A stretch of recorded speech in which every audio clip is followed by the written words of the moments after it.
You are watching the third video of our series, We Design at SQ1. To view the other titles in this playlist, see the links in the description below.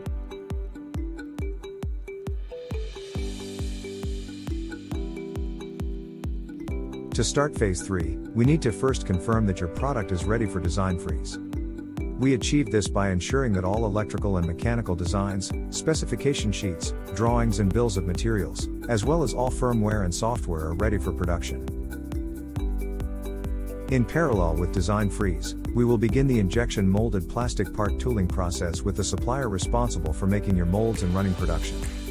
This is one of the most critical steps on your product journey and should only be undertaken on a product which is sufficiently validated, as it is one of the most expensive elements of your product design scope.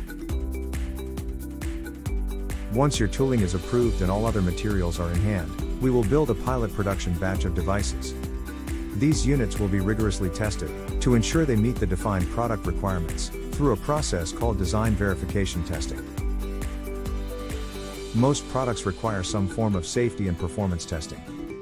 Certain products, such as medical devices, may also require a regulatory filing and submission to enter the market.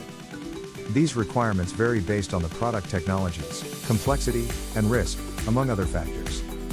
The scope of this testing is defined earlier on in the product design process, and it is at this point that we will provide product samples and documentation to the labs and/or regulators for approval. With all your testing and pre-market approvals completed, you are now ready to enter the fourth and final phase of our product design process, manufacturing transfer. To be sure nothing was overlooked, we will hold another design review meeting to review and approve project deliverables before proceeding to Phase 4.